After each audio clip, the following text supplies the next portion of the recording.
மதி இங்கே கொஞ்சம் வாங்க அப்படின்னு வந்து கூப்பிட்டோன்னா மதி அப்படியே மெதுவாக நடந்து வர, பிரின்சிபல் சார் எல்லாம் ஓகே இல்லை அப்படின்னு இந்த பக்கம் திரும்பிட்டு டக்குன்னு இந்த பக்கமும் பார்த்து, என்ன கரஸ்பாண்டன்ட் சார் ஓகே இல்லை அப்படின்னு கேட்ட உடனே, சரி சார் கரெக்டு தான் சார் அப்படின்னு வந்து எல்லாம் பேசிட்டு டக்குன்னு வந்து என்ன பண்ணுறாங்க அப்படின்னா வந்து, இதான் எங்களுடைய வெட்டிங் கிஃப்ட் மேடம் அப்படின்னு வந்து சொல்லும் பொழுது, வாங்கிக்கோங்க அப்படின்னா வந்து அந்த லெட்டரை எடுத்து நீட்டுறாரு அந்த கரஸ்பாண்டன்ட்டு.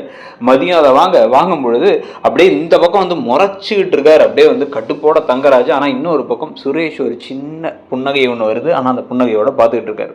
இங்கெல்லாம் நடக்கிறதுக்கு முன்னாடி இந்த ப்ரெடிக்ஷனில் தான் வந்து பார்த்தீங்க அப்படின்னா வந்து, இந்த பாரு இதாண்டா உனக்கு சரியான சாக்கு, இப்போ அப்படியே உடஞ்சி போய் என்ன செய்யறதுன்னு தெரியாமல் இருக்கும்போது தான் பெண்களுக்கு எப்பயுமே வந்து ஆறுதலுக்கு ஒரு தோல் தேவைப்படும். நீ அந்த தோளாக இருந்து இன்னைக்கே உன் வாழ்க்கையை சூப்பராக ஆரம்பிச்சிட்டேன்னு வச்சுக்கோ. சீக்கிரமாகவே வந்து டக்குன்னு அடுத்து இன்னும் ஒரு 3 மாசத்துல வந்து அவளே உங்ககிட்ட வந்துட்டு, ஏங்க நான் ப்ரெக்னெண்ட்டாக இருக்கேன் அப்படின்னு வந்து சொல்ல, அதுக்கப்புறம் வந்து பார்த்தா அப்படின்னா வந்து மதி குழந்தை அதுக்கப்புறம் குட்டி அப்படின்றத வேலைக்கு போகிறத பற்றி யோசிக்க மாட்டான். வீட்டிலே உட்காந்து பிள்ளைங்களை பார்த்துக்கிறது மட்டும் இல்லாமல் உன்கிட்ட தான் வந்து நிற்பா, ஒவ்வொரு விஷயத்துக்கும் உன்கிட்ட தான் வந்து நிற்பா. இப்போ யோசிச்சுக்க அவ்வளோதான் அப்படின்னு வந்து சொன்ன உடனே வந்து இப்போ சுரேஷ் வந்து சரிமாமா அப்படின்ட்டு அவங்க அக்கா ரேவதியும் கண் கலங்களோடு அவங்கள அனுப்பி விட்டுட்டு திருப்பி ரூம்குள்ளே நுழையிறாரு. நுழைஞ்ச உடனே அப்படி உள்ளார போய் பார்த்தா மதியம் அப்படியே அமைதியாக ஒரு மாதிரி வானத்தை பார்த்துட்டு வெறிச்சிட்டு உட்காந்துருக்கும் போது அந்த சைடு பெட்டில் போய் இவர் உட்காந்துட்டு அப்படிங்கிறாரு. நாங்கள் திரும்பி பார்த்தோன்னே, நீ எதுவும் கவலைப்படாத, வேலை தானே, வேலை கிடச்சிரும் அப்படின்னா. இது வெறும் வேலையாக மற்றவங்களுக்கு தெரியலாம், எனக்கு அந்த வேலையில் அங்கே இருக்க ஸ்டூடெண்ட்ஸோட அவ்வளோ பெரிய ஒரு பாண்டிங் இருந்துச்சு. அவங்களுக்கு எக்ஸாம்ஸ் வரப்போகுது, ஒவ்வொருத்தங்களும் யார் நல்லா பண்ணுவா நல்லா பண்ண மாட்டாவோ அதுக்குன்னு எனக்கு ஒவ்வொருத்தங்களும் பிளான் இருந்துச்சு. அவங்களோட கெரியர் கோல்ஸை வச்சு நான் நிறைய விஷயங்களை பிளான் பண்ணி வச்சுருந்தேன், அவங்களுக்கு என்ன பண்ணணுன்ட்டு. அது எல்லாமே ஒரே நாளில் டக்குன்னு முடிஞ்சிருச்சுங்கிறத நான் எதிர்பார்க்கல. என்னை பெர்மனெண்ட் ஆக்குவாங்கன்னு நினச்சேன். சரி விடுங்க, நான் ஏன் இதெல்லாம் உங்கள்கிட்ட புலம்பி உங்கள் டைமை வேஸ்ட் பண்ணுறேன் அப்படின்ட்டு திரும்பி படுத்துக்கிறேன். படுத்தோடனே ஆனால் சுரேஷ் வந்து இப்போ தங்கராஜ் சொன்ன மாதிரி எதுவும் ட்ரைலாம் பண்ணல. ஆனால் வந்து அவர் என்ன பண்ணுறாரு அப்படின்னா, மதி அப்படியே சோகமாக படுத்துருக்கிறதும் தூங்காமல் இருக்கிறதையும் அதே சமயத்தில் ஃபோனுங்கெல்லாம் கூட பார்க்கல, அப்படியே ஒரு மாதிரி கண்ணை திறந்துட்டு அப்படியே அவங்க வானத்தை பாட்டே இருக்காங்கிறத அவர் நோட் பண்ணிட்டே இருக்கார். நடுவில் நைட்டில் திடீர்னு நடுவில் எந்திரிக்கும் போதும் அவங்க வந்து தூங்காமல் இருக்காங்கிறதையும் பார்த்து அவர் ஒரு முடிவுக்கு அந்த மாதிரி வந்து காலையில் கிளம்புறாரு. கிளம்பும் போதே வந்து, எங்கடா உன் பொண்டாட்டி ஏதோ ஜாகிங் போயிட்டாலாம், எதுக்கு இப்போ ஜாகிங்லாம் போயிட்டுருக்கா, அதுக்கு பதிலாக வீட்டு வேலையிலே எல்லா எக்ஸசைஸும் இருக்குங்கிறத சொல்லிவிடு, அவள் வீட்டு வேலையை செய்ய சொல்லு. இதை நம்ம சொன்னால் ஏதோ வந்து நம்ம ஏதோ குறை சொல்கிறோம், நம்ம வந்து ஏதோ கொடுமைப்படுத்துகிறோம் அப்படின்னு வந்து பேசுகிறானுங்க. என்னவோ தெரில, இந்த காலத்து பிள்ளைங்கள்லாம் ரொம்ப மோசம் அப்படின்னு ராகவனும் லக்ஷ்மியும் பேசிகிட்டு இருக்கும் போதே மதி ஜாகிங் முடிஞ்சு வராங்க. வந்தவுடனே, என்னம்மா உங்கள் மலருக்கு ஹெல்ப் பண்ண சொன்னால் அதை பண்ண மாட்டேற போலையே, நீ எங்கே போகிறேன்னு இப்போ ஜாகிங் போயிட்டு இருக்க அப்படின்னு அவங்க அமைதியாக எதுவுமே பேசாமல் முகத்தை தொடச்சி ட்ரெஸ்ஸை மாற்றிட்டு வந்துட்டு மலருக்கு ஹெல்ப் பண்ண போகிறாங்க. ஹெல்ப் பண்ணி எல்லாருக்கும் சாப்பாடு பரிமாறுறாங்க. அப்படியே லக்ஷ்மி அப்படியே வந்து பெருமிதத்தோடு பார்த்துட்டு இருக்காங்க. விடு, அந்த 18,000 வேலை போனதுக்காக மூஞ்சி தூக்கிக்கிட்டே இருக்க, அதெல்லாம் ஒரு வேலையா, காசு வேணால் காசு எப்போ வேணால் வரும், ஆனால் குடும்பத்துக்கு தேவையான விஷயத்தெல்லாம் நீயுமே தான் கற்றுக்கணும், மலர் கற்றுக் கொடுத்துருமா அப்படின்னா. மலர் வந்து அப்படியே அமைதியாக இருக்காங்க, மதியம் அமைதியாக இருக்காங்க.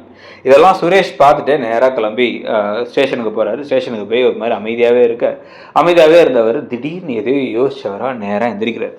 எந்திரிச்சு டக்குன்னு அவங்களுடைய இன்ஸ்பெக்டர்கிட்ட போயிட்டு, சார் ஒரு முக்கியமான விஷயம் அப்படின்னா. என்ன அப்படின்னா, சார் இல்லை ஒரு சின்ன ஹெல்ப் தான், அந்த மாதிரி ஹெல்ப் கேட்கக்கூடாது தான், ஆனால் அப்படின்னா என்ன ஹெல்ப்பு அப்படின்னா, இல்லை சார் என் ஒய்ஃப் இருக்காங்கல்ல மதி அப்படின்னா, திருப்பி என்ன பிரச்சனை, கை மேலே வச்சியா அடிச்சிட்டியா, அந்த மாதிரிலாம் தெரிஞ்சால் நான் வேலையே காலி பண்ணிட்டு வேண்டாம் அப்படின்னு நான் சொல்கிறேன். இல்லை சார் அது இல்லை சார், நான் சொல்கிறத மட்டும் கொஞ்சம் கேட்குறீங்களா அப்படின்ட்டு வந்து இவர் ஏதோ பேச ஆரம்பிக்கிறாரு. டக்குன்னு மியூட்டில் அவர் பேசிகிட்டே இருக்கிறதும் அவர் அந்த பக்கம் பேசுகிறதும் அப்படின்னு சொல்லிட்டு, நான் பார்த்துக்கிறேன் அப்படின்னு பேசுகிறாராம். நமக்கு காமிக்காமல், அவங்க வசனத்தை காமிக்காமல் விஷயத்தை மட்டும் காமிச்சு முடிச்சதுக்கப்புறம் தான் வந்து பார்த்தீங்க அப்படின்னா வந்து அடுத்த நாள் இப்போ மதிக்கு திடீர்னு ஒரு ஃபோன் வருது.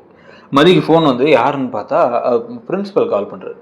சொல்லுங்கள் சார் அப்படின்னா, மிஸ் அழகுமதி கொஞ்சம் காலேஜ் வரைக்கும் வர முடியுமா அப்படின்னா. எதுக்கு சார் அப்படின்னா, வாங்கல ஒரு முக்கியமான விஷயந்தான், கொஞ்சம் டக்குன்னு வாங்க அப்படின்னு. மதி டக்குன்னு ட்ரெஸ் எல்லாம் மாற்றிட்டு கிளம்ப. நீ எங்கம்மா கிளம்புற அப்படின்னா, இல்லை கொஞ்சம் வெளில போகணும் அப்படின்னா. என்ன வெளில போகணும், நீ பேசாமல் பைய தூக்கிட்டு நிற்கிற, முன்னாடி வேலைக்கு போனால் சரி வேலைக்கு போயிட்டு வந்தேன், இனிமேலாம் எங்கேயாச்சும் போகணுன்னா முன்னாடியே சொல்லி பழகுமா, இங்கே போகணும்னு சொல்லணும், அதுக்கப்புறம் நாங்களும் வந்து எங்களுக்கு என்ன பண்ண, நீ தான் இப்போ வீட்டு வேலைலாம் செஞ்சுக்கிட்டு இருக்க, திடீர்னு நீ போயிட்டா நாங்கள் என்ன செய்யறது, அதனால் இனிமேல் சொல்லி பழகு அப்படின்னா. சரி விடு லட்சுமி, முதல் நாள் தானே, போயிட்டு சீக்கிரம் வாமா அப்படின்னு அனுப்பிவிட்றாங்க. ஆனால் எங்கெல்லாம் கேட்கல, அனுப்பிவிட்டோன்னே இவங்களும் நேராக கிளம்பி வேகமாக வந்து காலேஜுக்கே வராங்க. காலேஜுக்கு வந்த போதே ஒரு மனத்தில் நிறைய குழப்பம் ஓடுது. என்னவா இருக்கும், இதுவாக இருக்குமா அதுவாக இருக்குமா அப்படின்னு ஒரு மாதிரி யோசிச்சிட்டே நேராக கிளம்பி இங்கே வராங்க. உள்ளார வரும்பொழுதே வந்து மேடம் மேடம் எல்லாரும் உங்களுக்கு தான் வெயிட் பண்ணுறாங்க போங்க மேடம் அப்படின்னா எல்லாருமா அப்படின்னு பியூன் சொன்னதை கேட்டு குடுன்னு இவங்களும் மெதுவாக நடந்து போகிறாங்க. நடந்து போகும்போது ஸ்டூடெண்ட்ஸ்லாம் வந்துட்டாங்க. மேம் என்ன மேம் திருப்பி ஜாயின் பண்ண போகிறீங்களா நம்ம காலேஜா மேம் எல்லாம் ஓகேவா அப்படின்னா என்னன்னு தெரியல பிரின்சிபல் வர சொன்னார். நான் மேம் கண்டிப்பாக உங்களை திருப்பி வந்து எப்படியாச்சும் காலேஜில் வச்சிட்டாங்கன்னா நல்லாயிருக்கும் மேம், நீங்கள் வந்துட்டீங்கன்னா நீங்கள் எல்லாமே எங்களுக்கு பிடிக்கவே இல்லை மேம் அப்படின்னு எல்லாரும் பேசிக்கிட்டு இருக்கேன். சரி நீங்கள் இப்போ கிளாஸ்க்கு போங்க அப்படின்னு சொல்கிறாங்க. சொல்லிட்டு இப்படி மேலே நிமிந்து பார்த்தா மேலே சுரேஷ் நின்றுட்டு அவர் கீழே பார்க்குறாரு. அப்படியே ஸ்டூடெண்ட்ஸ் எல்லாம் ஓடி வந்து மதிக்கிட்ட பேசிட்டு போகிறத பார்க்குறாரு. பார்த்தோன்னே இப்படி நேராக கிளம்பி அவங்களும் மேலே கிளம்பி போகிறாங்க. மேலே கிளம்பி ஏறி என்னடா விஷயமா இருக்கும் அப்படின்னு சொல்லிட்டு மேலே உள்ளார போன உடனே அங்கே வந்து இப்போ டக்குன்னு யாரா அது அப்படின்னு பார்த்தா உள்ளார வந்து 2-3 போலீஸ் ஆஃபீஸர்ஸ் நிற்கிறாங்க. கரஸ்பாண்டன்ட்டு பிரின்சிபல் எல்லாரும் உட்காந்துருக்காங்க. உட்காந்தோடனே அது நேராக உள்ளார போனோன்னே வாங்க மதி வாங்க அப்படின்னு கூப்பிடுறாங்க. கூப்பிடும் பொழுதே வந்து அந்த பக்கமாக வந்து தங்கராஜ் அப்படியே இறங்கி நடந்து வந்துகிட்டு இருக்காரு. தங்கராஜ் நடந்து வந்துகிட்டு இருக்க மேலே வரும்பொழுதே வந்து இல்லை உங்களுக்கு ஒர்க்கில் ஏதோ கொஞ்சம் பிரச்சனைன்னு கேள்விப்பட்டோம். சுரேஷ் கூட அதை பற்றி சொல்லிகிட்டு இருந்தார். அப்புறம் தான் யோசிச்சு பார்த்தோன்னா வந்து நம்ம டிஎஸ்பியோடைய இவர் மச்சான் தான் வந்து இங்கே ட்ரஸ்ட்டில் அவரும் ஒரு முக்கியமான மெம்பராக இருக்கார். உங்கள் கல்யாணத்தை நாங்களும் எதுவும் செய்யலை, உங்கள் ஹஸ்பண்ட் வேறு உங்களுக்கும் உங்கள் ஹஸ்பண்டுக்கும் ஏதோ மாற்றி பிரச்சனையாக இருந்துச்சு. முன்னாடியும் பிரச்சனை, கல்யாணத்துக்கு முன்னாடியும் பிரச்சனை, கல்யாணத்துக்கு பின்னாடியும் பிரச்சனையாக இருந்துச்சு. ஆனால் அவரே வந்து சார் எங்களுக்குள்ளே இருக்க ப்ராப்ளம்லாம் இல்லை சார், ஒர்க் விஷயத்தில் அவளுக்கு கொஞ்சம் பிரச்சனை, அவர் ரொம்ப வருத்தமாக இருக்கா, அவளுக்கு அந்த ஒர்க்கை மட்டும் எப்படியாச்சும் அந்த ஜாபை வந்து திருப்பி வாங்கி தர முடியுமா, இது வந்து கேட்கக்கூடாது தான், இருந்தாலும் வந்து நல்லா உண்மையிலே நல்ல ஒரு லெக்சரர் அப்படின்னு இங்கே வந்து கேட்டோம். இல்லை சார் கொஞ்சம் வேறு இஷ்யூஸால் தான் நாங்கள் இது பண்ணோம், ஒரு நல்ல ஸ்டாஃப் தான் அது, அவங்க நாங்கள் ரீஇன்ஸ்டேட் பண்ணிடுறோம் சார் அப்படின்னு அவங்க சொல்லிட்டாங்க, நீங்கள் அந்த லெட்டரை வாங்கிக்கோங்க அப்படின்னா அவங்க ஷாக் ஆகி திரும்பி சுரேஷை பார்க்க வாங்கிக்கோ அப்படிங்கிறாரு. அந்த பக்கம் தங்கராஜ் அப்புறம் உள்ள நுழையிறாரு. என்னடா அது அப்படின்னு வந்து மாமா ஒரு நிமிஷம் நான் எதுவும் பண்ணல, இங்கே இன்ஸ்பெக்டர் பண்ணதான் அப்படின்னு அந்த கையை காமிக்கும் பொழுதே வந்து அந்த கரஸ்பாண்டன்ட் வந்து கையில் வந்து கொடுத்துட்றாரு அப்பாயின்மெண்ட் லெட்டரை.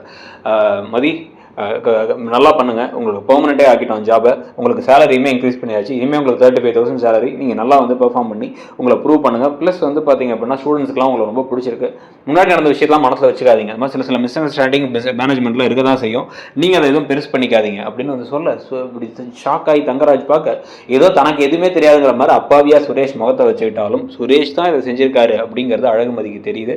இதனால வந்து சுரேஷ் மேலே வந்து மதிக்கு அப்படியே கொஞ்சம் கொஞ்சமாக வந்து ஒரு சாஃப்ட் கார்னர் வர இதுக்கிடையில தான் வந்து பார்த்தீங்க அப்படின்னா வந்து இப்போ வேலை எப்படி கிடச்சிச்சு அப்படிங்கிறத யோசிச்சு ஒரு வேளை சுரேஷ் தான் இன்வால்வ் ஆயிருக்காரா அப்படிங்கிறது தெரிஞ்சா எப்படி தங்கராஜ் நடந்துக்க போறாரு. இதை வச்சு மதி அண்ட் சுரேஷ் கடையில் வந்து ஒரு காதலோ திருப்பி கொஞ்சம் கொஞ்சமாக வந்து ஒரு சாஃப்டான தாண்டி அடுத்து ஒரு நெருக்கமோ வருது அப்படிங்கிற மாதிரி விஷயங்கள் வரப்போதா.